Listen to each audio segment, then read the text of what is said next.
Elhamdülillahi Rabbil alemin. Ve salatu ve selamu ala nebiyyina Muhammed ve ala alihi ve ashabihi ecmaîn. Allahumma allimna ma yanfa'una ve enfa'na bima allamtana.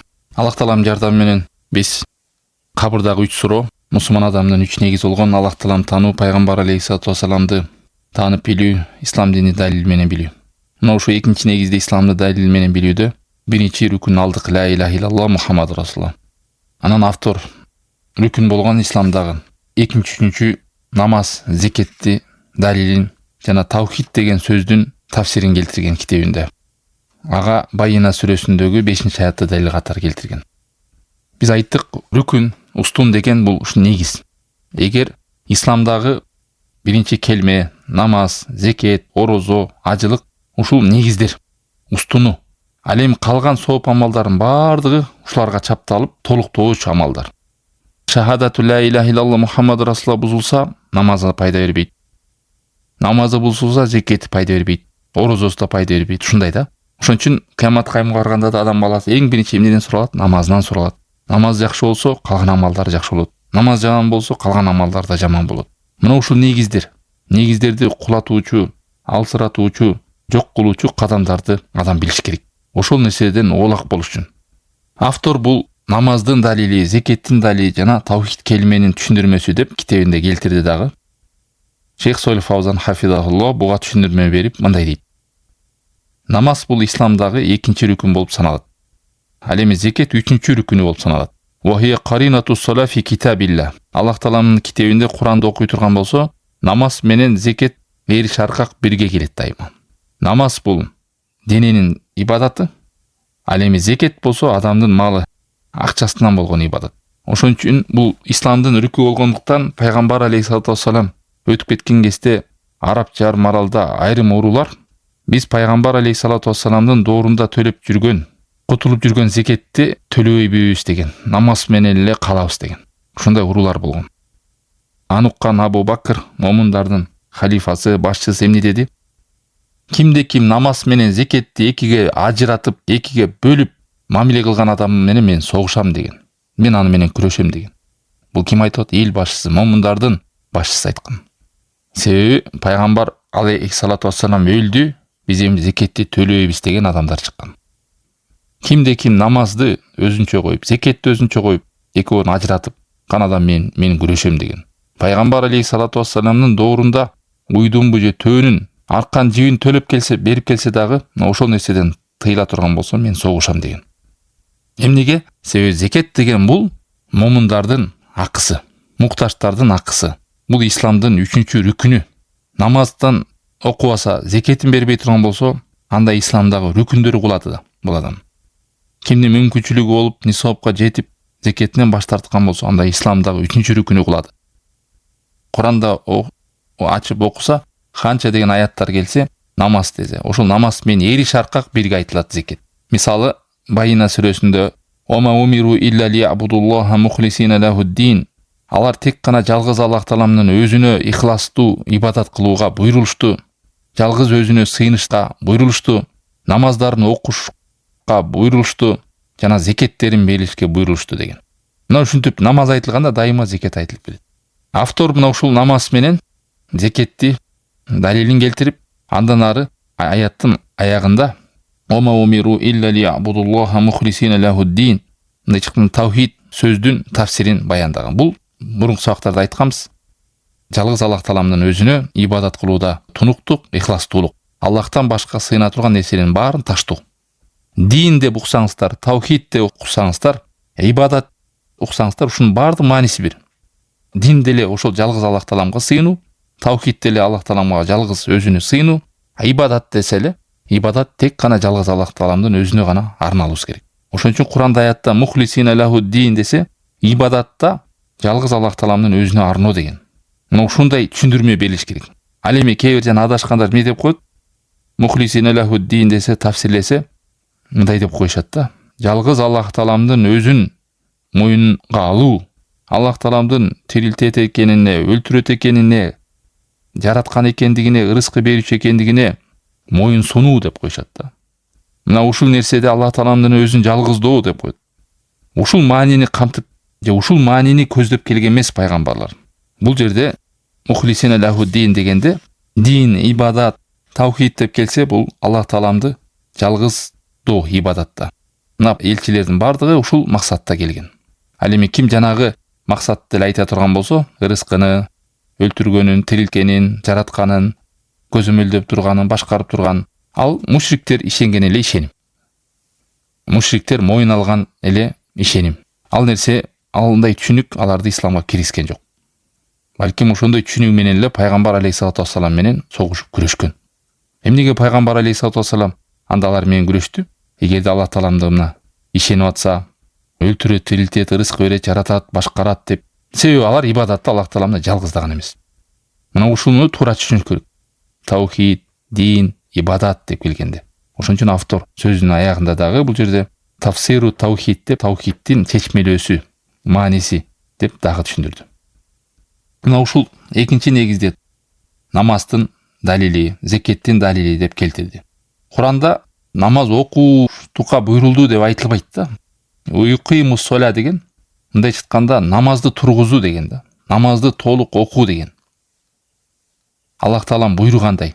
Алымдар ошон үчүн айтат, берде намазды тургузуу дегенде эмнелер камтыйт? Барды камтыйт. Шарттары, рүкүндөрү, важиптери. Мындай айтканда намаз өзү жана физзараткадай болуп эле, рүкү, сажда, ат-тахият, салават окуп, салам берип коюу эле эмес экен бул сүрөтү. Намаздын руху бар. Намаздын ичинде ошо толук важиптер менен, парстары менен, шуруттары менен, рүкүндөрү менен окуганда ошондо намаз тургузулду болуп саналат да. Намаз толук намаз болбойт, качан ал Аллах Таалам буйругандай болуп аткарылмайча. Ал эми кимде ким намаз окуй турган болсо, каалаган убагында окуйт. Кээбилер атайлап күн чыкканда эле окуйт, кам көрбөйт багымда. Кээбилер намазды бирге жыйнап алып туруп окуйт, кечкисин бир окуп коет. Кээбилер көңүлү көтөрүлүп калганда окуп коет, кээбилер эки эле маал окуп коет. Кээбилер бир маал окуп коет. Ана кээбилер дарасыз деле окуй берет намазын. Жамаат келип калса кошулуп окуп коет, жума намаз кылып коет мисалы. Кээбилер намаз окууза намаздын ортосунда тыныгуу жок, тумаънина жок, тоокчу окугандай окуйт. Кээбилер намаздын ичиндеги талаптарды аткарбайт. Кээбилер рүкүндөрүн аткарбайт, кээбилер шарттарын аткарбайт. Кээбилер намаз окууза талаада ою. Алла сактасын. Пайгамбар алейхиссалату вассалам күндөрдүн биринде мечитте бир адам намаз окуганын көрөт. Ал намазында ошо итминаан жоктугун көрөт. Тоокчу окугандай окуп, рүкүнү жок, шарттары жок, ортодогу кыймылдарында тездикти көрөт. Аны көргөндө намаз бүткөндө пайгамбар алейхиссалату вассалам эмне деди? Кайткын, кайра барып намаз окуң, сен чындыгында намаз окуган жоксуң деди. Мына бул хадистен дагы далил, намаздан максат тек гана ат-тахиятка отуруп койгондугу, рүкү кылып койгондугу, сажда кылып койгондугу, салам берип койгондугу эмес экен максатта. Намаздагы максат Аллах Таалам буйругандай пайгамбар алейхиссалату вассалам көргөзгөндөй кылып окуу. Мына ошондо намазы намаз болот. Эгерде сажда рүкүсү менен эле ишке ашкатканда, анда жанагы адамды пайгамбар алейхиссалату вассалам намазың намаз болбой калды, кайра бар оку деп айтмаган эмес. Ал деле рүкү кылды, сажда кылды. Мына ушул намаз исламдагы экинчи рүкүн. Намазсыз адамдын ийгилиги болушу, Аллах Тааламдын алдында барганда кутулушу, тозоктон кутулушу, ийгиликке жетиши, бейишке кириши, Аллах Таалам ыраазылыгын табышы бул кыйын нерсе. Келме келтирип атканда эле ла иляха иллаллах Мухаммад Расулулла дегенде көйлүк бергенден кийинки эле исламдын эң чоң рүкүнү ушул намаз. Намаз менен зекеттен баш тарткандарды Абу Бакыр, Умарлар таң калган. Ушундай адамдын кантип исламда үлүшү бар деп. Кимдин намазы жок болсо кандай исламда үлүшү бар? Мындай айтканда намаз сиздин Аллах Таала менен болгон келишимиңиз. Адам өлгөндө Аллах Таала малын барганда биринчи эле ушу намаз менен турат. Намазы бар болсо анан амалдар каралат. Анан шайтан бирок азгырат. Кээ бир адамдар намазы жок, зикир көп кылдырып коет, же сооп иштерди кылып атам деп ойлоп коет. Анан оюнда ойлойт, ошо сооп иш менен эле мен намазы жок кутулуп кетем Кудайдын алдында. Бир жерге барып бир адам договорсуз эле иштей берсе, барып тегереген шыпырып бир фирманы мисалы да, же башсыз мен келишкен эмес, анан айдын ая бүткөндө мага айлык бер десе бере, эч кандай келишими жок да. Мына ушу исламда дагы орозо болобу, ажылык болобу, кандай сооп иштердин баардыгы ушу намазга көз каранды. Намаздын орду адамдын денесиндеги башындай. Баш жок болсо денеден пайда жок. Ошондой эле намаз жок болсо башка амалдардын баардыгы толуктош деп жаңы сөздө исламда рүкүндөр бул калган сооп амалдын баары толуктап, бирок негиз жоголо турган болсо, эмнеге толукталат алар? Келмеси бузулуп аткан болсо, намазы бузулуп аткан болсо, зекети жок болсо, орозобуз жок болсо. Биз буга кенен токтолбойбуз туугандар, себеби автор ушул экинчи рүкүн катары бул исламдын чоң рүкүнү, иман, ислам, ихсан, исламды жанагы далил менен билүү, кабырыңда сен диниң кайсы дегенде адам менин диним ислам деп оозуна илхам келип айтылыш үчүн ошол ислам менен бул дүйнөдө жашаш керек. А ислам менен жашаш үчүн исламдын рүкүндөрүн билиш керек. Исламдын рүкүндөрүн билгенден кийин ошого амал кылыш керек. Жүрөгү менен, тили менен, денеси менен, амалы менен жашоодо. Ошол рүкүндөрдүн бири шахадай эле намаз дене менен. Ал эми кимдин акчасы жеткен болсо, бир жылга толгон болсо, ушул акча зекеттин өлчөмү жетсе, ошодон 40тан 1 бөлүгүн зекеттин чыгарат. Коюнанбы, акчасынанбы. Андан кийин автор эмнени айтат? Зекеттин далилин айтат. Уюту заката. Мындайча айтканда, зекетти муктаж адамдарга, ошого татыктуу адамдарга берет. Муну 8 категорияда Алла Таалам Куранда Тауба сүрөсүнүн 60 аятында эскерген. Иннама садакату лил фукараи вал масакин вал амилин алейха вал муаллафати кулубухум ва фир рикаб вал гаримина ва фи сабилиллахи ва ибн сабил фаридатан миналлахи валлаху алимун хаким. Чындыгында зекеттер кедейлерге, мискиндерге, жана ошо зекеттеги иштегендерге, жана исламга кирип келаткан адамдардын жүрөгүн кубандырыш үчүн, жана кулдарга, жана карызга батып калгандарга, жана сапардагы, жихаддагы адамдарга берилет. Ушу 8 категориядагы адамдарга зекетти берилет, Алла Таалам көргөз берген. Байлап, ушуларга гана берилет зекетти. Фаридатан миналлах. Аллахтан болгон парз болду дейт. Аллах Таалам даанышман, билүүчү деп. Кимде ким зекетин ушул 8 категориядан башкага бере турган болсо, анда зекети берди болуп саналбайт. Зекетти аткарды болуп саналбайт. Көп акча коротсо да, миллион коротобу, кээ мечитке салып коет, зекетти бердим деп ойлойт. Кээ мен турба чыгарып атам деп сууга салып коет, кээ жолго салып коет. Кээ дагы бир жерге бир строительствого салып коет. Андай эмес туугандар, зекетти мен бердим деп. Зекетти чыгарганды билгенден кимге беришти да билиш керек. Зекет ээлеринен болуш керек. Мына ушул 8 категорияны мусулман адам билиш керек. Ушул адамдарга гана зекет берилет. Андан башка нерселерге көп акча коротсо деле ал зекет берди болуп саналбайт. Зекетти өз убагында чыгаш керек. Бул парз. Кечиктирбестен, жылындагы, айындагы, жумасындагы, күнүндагы кечиктирбеш керек. Жана жалкоолонбош керек, аны созбош керек. Жана тырышып, экеленип, ар ойлонуп, бер ойлонуп, чыгарсамбы, чыгарбасамбы деп андай ойго батып, сар санага батып чыгарбаш керек. Жана аны налог катары акчасын бир бурчу кемигендей сезүү менен болбош керек. Аны чын жүрөгү менен, сүйүнүч менен, балким мен олжо табатам. Мен акчам мунун артынан жакшылыкта көбөйөм. Мойнумдагы жоопкерчиликтен кутулдум. Бирөөнүн акысын бердим аманатын дегендей сүйүнүч менен адам бериш керек. Мына ушул нерсени Аллах Таалам динул каййима деген. Жакшы дин деген. Түз дин деген ушундай адамдын дини. Көйлүгүн келтирип жалгыз Аллахка сыйынган, пайгамбар дерчиген, намазын окуган, зекетин берген деп. Кээ бир адамдар буну мен буга да кенен токтолбойм, зекетке чакырып кетем, барыңыздар, зекетти жакшылап үйрөнүңүздөр. Зекет ээлери кимдин акчасы бар болуп, мейли содада болсун, малында болсун, же иштетип бир нерсе алып сатып аткан акчасы зекеттин өлчөмүнө жетип, ошого 1 жыл толуп отурган болсо, ошодон 40тан 1 бөлүгүн берет. Анан бергенде ушул 8 категорияны билбес илимелерине чалып байланышып сурап, кимдер көрөм. Анан туш келди боло бербейт жанагындай. Бир жактарга чыгарып койдум, бир жакка жардам берип койдум. Кээ бир адамдар мына ушунгө чейин мен бир адам менен таанышып сүйлөшсөм, садака берген жана мечитке чыгып коюп муктаждарга берип койгону зекет деп жүрөт. Ал садака, ал ыктыярдуу садака. Зекет деген бул кайдымки калькуляторуңузду отуруп алып, жыл келгенде мал мүлкүңүздү санап, ошодон 40тан 1 бөлүгүн чыгарасыз. Кимди мисал 1 миллион доллар болсо, ошону 40ка бөлөт. Анан канча сумма чыкса, 25 000 доллар чыгабы, мисал 25 000 долларды бериш керек ушуну. Муну түшүнбөгөн, билбегендер болсо, так секирип качыш мүмкүн, Алла сактасын. Мусулман адам муну сүйүнгөн абалда берет. Себеби мунун акчасы эмес бул. Бул ушул кедей кембагалдын акысы. Болгондо Алла Таалам сага берди, ошону шүгүр кылабы деп. Кадимкидей аны сынагандай сабыр кылабы деп.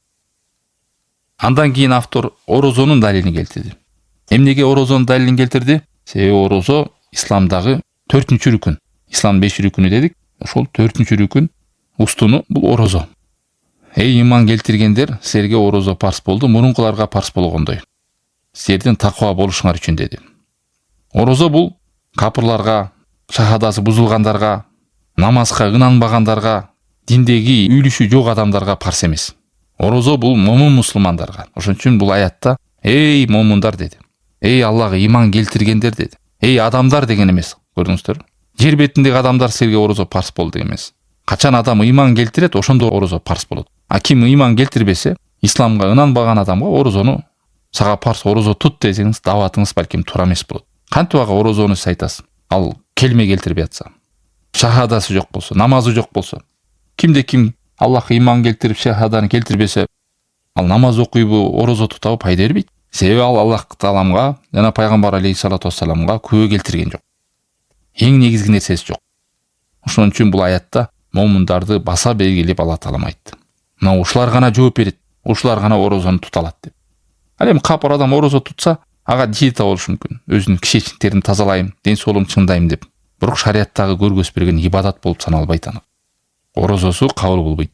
Фарада алейкум дегени жазылды деген силерге орозо парз болду деген сөз. Мурунку үммөттөргө парз болгондой силерге дагы парз болду деген. Бул Мухаммад алейхиссалату вассаламдын үммөтүнө эле эмес, мурунку коомдорго да парз болуп келгендиги. Бул орозо тутуу адамдын нафсине бир аз оор келет. Шахватын тосот, адамдын нафсисин тосот. Мына ушундай болгондон кийин Алла Таалам момундарга баяндап, бул силерге эле эмес, мурунку коомдорго да парз болуп келген. Керек болсо жахилияда дагы парз болгон. Мушриктер дагы не кылган? Тутуп келген орозону. Орозодон максат негиз нерсе, хикматы бул адамдын таква болуштугу. Лааллакум таттакун деп аят келген. Мындай чыккан адамдын таква болушуна себеп болот орозо. Мусулман адам жанагы режими жок эле адаттагыдай эмнени туура келсе ичип, эмнени туура келсе жеп эле жүргөндө, эми ушу жеүүдөн ичүүдөн тыйылуу менен Аллага жакындап атканын сезет. Таквалыктын даамын сезет, нафсини тыюунун даамын сезет. Себеби шайтан адамдын канында, денесинде жүгүрүп жүрөт. Ошону тосот. Шайтанын тосот, нафсисин тосот, шахватын тосот. Ошол кезде шайтан алсырайт адам.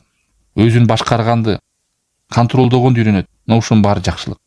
Таквалыкка акырын нафсисин тарбиялайт. Арам нерселерден тыйылат. Адал болсо дагы ошо шахваттарын тыят, тамактан тыят. Ушунун баардыгы эмне экен? Таквалыкка алып баруучу кадамдар. Мындай чыкканда адамдагы тренировка, тартиптөө нафсисин. Себеби адамдын нафсиси дайыма эмнеге? Жалкоолукка, ныксыроого, шалдыроого, кайдыгерликке, боштукка түртөт. Шайтан да ошол нерсеге түртөт. Кимде ким орозо тутуп жүргөн болсо, ибадат кылууга, зикир кылууга, Куран окууга, ибадаттар кылууга жеңилденет. Байкалсаңыздар, адам курсагы тойгондо ныксырап, шалдырап, башы да жакшы иштебей калат. Анализи да жакшы иштебей калат. Ныксырап, бирөөнүн сөзүн уккузу да келбейт. Жалкоолукка, ныксыроого, шалдыроого, уктоого качат. Шахватына качат. Ал эми курсагы тойбой турган адам зерек болот. Орозо кармап жүргөн адамдын жакшылыкка көбүрөөк умтулганын көрөсүң, ооз ачылып жүргөн аранда. Бирде Куран окуйт, бирде намаз окуйт, бирде мечитке эрте барат. Себеби ошол орозо ал адамды тарбиялап коет. Силер таква болушуңар үчүн дейт. Туугандар, бул орозо 4-чү рүкүн. Кимде ким орозону же ажылыкты жөн эле бир такасулян деп коет, мындай жалкоолук кылып кармабай кое турган болсо, фасык болот. Эгерде бул жөн эле диета болбогон нерсе, мен тутпайм десе, четке кага турган болсо бир күндө анда капыр болот. Алла сактасын. Мейли зекетти да ошол. Мен сот фондко төлөп атам, налогко төлөп атам. Зекет деген жок. Мен муну мойнума албайм. Дей турган болсо, ал адамдын исламда илиши жок. А эгерде билбей жүргөн болсо, жалкоолонуп жүргөн болсо, тырышып, сараңдык найынан бере албай, бирок жүрөгүндө күйүт болсо, ал эмне болот? Пасык болот. Чоң күнөөкөр болот. Чоң күнөөнүн үстүнө жүргөн болот, Алла сактасын. Анан исламдын акыркы рүкүнү. Акыркы рүкүнү бул ажылык. Исламдын акыркы рүкүнү ажылык. Ажылыктын далилин келтирди автор. Аллах Таалам адамдарга ажылыкты парз кылды. Алла Таалам үйүнө барыштыкты. Кимдин мүмкүнчүлүгү жетсе, ал эми ким ага капыр боло турган болсо, анда Алла Таалам беймуктаж, Алла Таалам бул аламдан муктаж эмес, Алла Таалам кең, бай деп аятты келтирген. Эмнеге? Себеби яхудтар биз дагы Ибрахим пайгамбардын дининде деген да. Билесиздер, биз Мухаммад алейхиссалату вассаламды ээрчибегени менен биз о Ибрахимден калган дининдебиз. Анан христиандар дагы бардыгы, яхудтар да, христиандар дагы эмне кылат? Ибрахим пайгамбарды даңазалап, биздин пайгамбарыбыз, биздин жол башчыбыз деп булар моюн алган. Анан Алла Таала мына айтты: эгерде силер ушу Ибрахим пайгамбарды моюнга алсаңар, Ибрахим пайгамбар ажылык кылган. Анда силер да ажылык кылбайсыңарбы деген чакырык келген. Эгер мусулман болсоңор, эгерде баш тарта турган болсоңор, ажылыкка барбай турган болсоңор, анда силер мусулмандардан эмессиңер деген. Бул туугандар кимдерге? Мүмкүнчүлүгү бар адамдарга. Эгер ким ажылыкка мүмкүнчүлүгү болуп туруп, мен барсам арабтарды байытам, анан ал турист болуп кетиптир, тияк бияк экен, андан көрөкчө көпүрө салып койгом жакшы, же суу чыгарып койгом жакшы, мындай мен ажылыкты мойнума албайм дей турган болсо, Алла сактасын. Ал эми мүмкүнчүлүгү жок адамга айтылбайт, парс эмес. Зекет менен исламда ажылык ушу акчасы бар, мүмкүнчүлүгү барларга айтылат. Ал эми шахада, орозо, намаз көпчүлүк адамдардын мойнунда бул. Ооруп калып эле орозодон өкүмү түшкөн болбосо, адамдардын баардыгында шахадасы, намазы, орозосу байланган. Ал эми акчада зекет менен ажылык адамдын мүмкүнчүлүгүнө, акчасына байланган.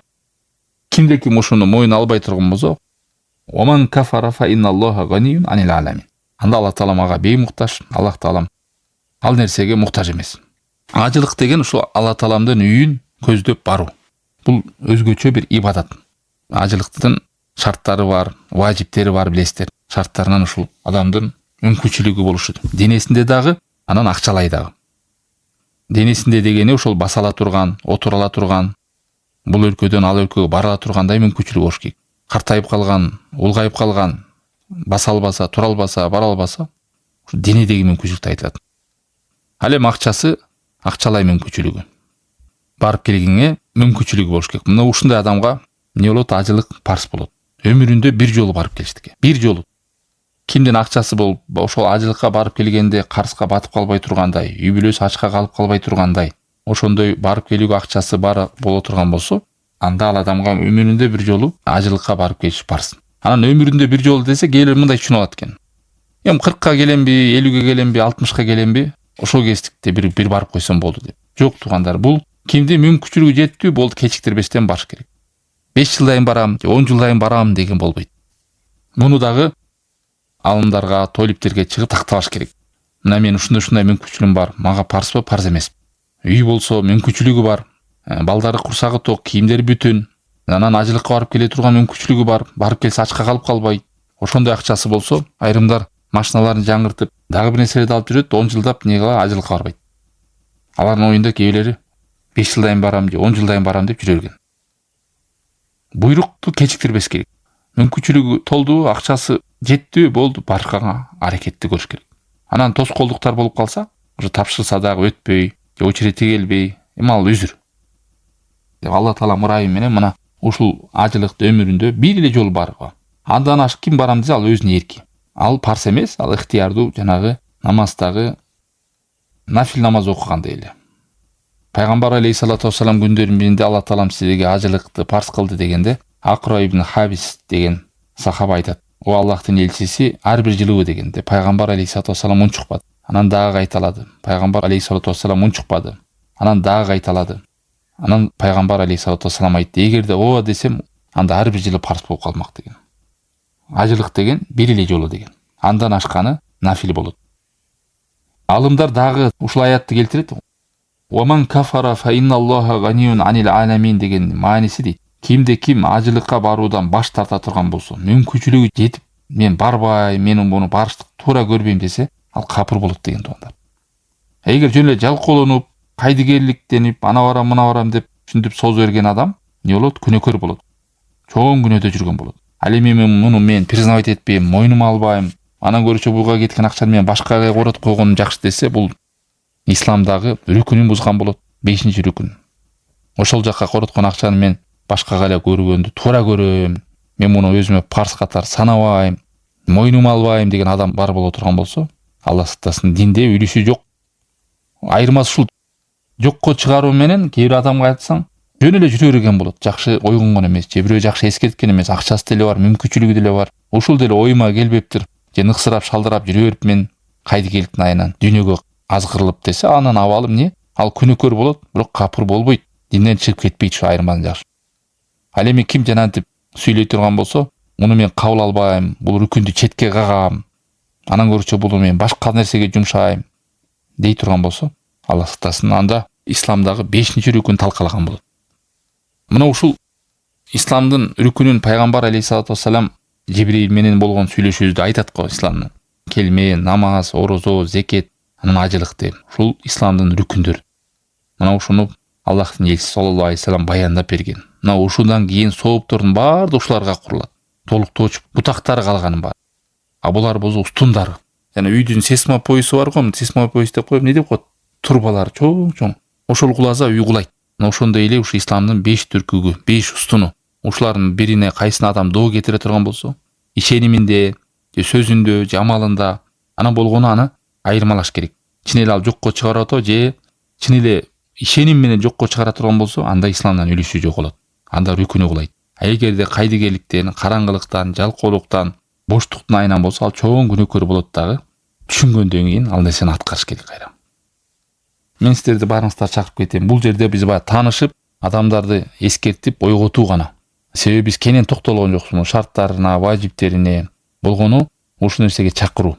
Бул исламдын 5 түркүгү экен. Мусулман адамга уят, айып болот муну билбей коюштукка. Мусулман адам 5 рүкүнү болуп, зекет менен садаканы айырмааны билбей уят бул нерсе. Акчасы бар, мүмкүнчүлүгү болуп жүрүп, зекетин чыгарбай жүргөн адамдар. Акчасы мүмкүнчүлүгү болуп, ажылыкка барбай, ошол жака кадам таштабай, ниет кылбай, умтулбагандарга. Анан мен момунмун, мусулманмын деп шахаданын келтирип, намаз окубай жүргөндөргө. Намаз окуп мүмкүнчүлүгү бар, ден соолугу да бар, орозо тутпай жүргөндөргө 1 жылда бир келген орозо. Ушул исламдын 5 түркүгү негизги устунуң болсо, ушул 5 нерсеге адам кайдыгер болсо, калган башка сооптордо анда эмне болот деген кеп да. Ошон үчүн мусулман адам көздүн карегиндей сакташ керек. Ушул менин исламым дейт. Ушул негиздер, ушул устундарыңыз бекем болсо, калган жакшы кылган амалдарыңыз баары жакшы болот. Себеби алардын баардыгы ушуларга курулат. Үйдүн устуну бекем болгондон анан барып туруп, жана кирпичтерин тургузуп, крышасын жабып, айнегин салып, кооздотпайсызбы бир үйдү жашнаган. Устундары жаракка кетип, кулайын деп атса, акылдуу адам ал үйдү кооздобойт. Билет ал, болду, жарабайт. Мен кайрадан курам дейт. Жашнакай кылып, фундамент менен курам дейт. Анан бир адам бияктан зикир кылып, сооп ишти көп кылам дегени менен биягында намаз жок болуп атса. Зикирди көп кылам деп бияктан зекетти четке кагып аткан болсо. Биягынан Мухаммад Расулулла келмени четке кагып аткан болсо, же көлүгүнө каршы келип аткан болсо, кантип анан ал адамдын исламы бекем болот. Ошон үчүн бул исламдын рүкүндөрүн жакшы маани маңызын түшүнүп, талаптарын, важиптерин жакшы түшүнүш керек мусулман адам. Терең дагы ушу исламдын рүкүндөрүн айтылган сабактарды угуш керек. Китептер болсо окуш керек. Кайсы жерде ушуну үйрөткөн сабактар болсо катышыш керек илим ээлеринен.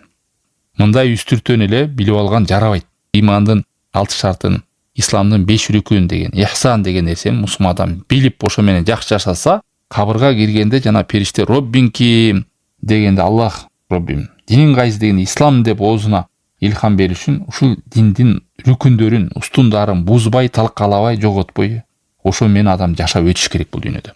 Ошондо ал адамдын тилине Алла Таала илхам берет. Анан ислам менен жашап атам деп исламды четке кагып аткан болсо, исламдын рүкүндөрүн четке кагып аткан болсо, Кудай сактасын. Исламдын ичиндеги негизги талаптарды четке кагып аткан болсо, бар ушундай мен мусулманмын деп өзү четке какканын билбей калган учурлар. Же тили менен кагат, же амалы менен кагат, же ишеним менен кагат, Алла сактасын. Атайлап билип туруп кага тургандар бар, билбей четке чыгаргандар бар. Ошон үчүн илим алыш керек.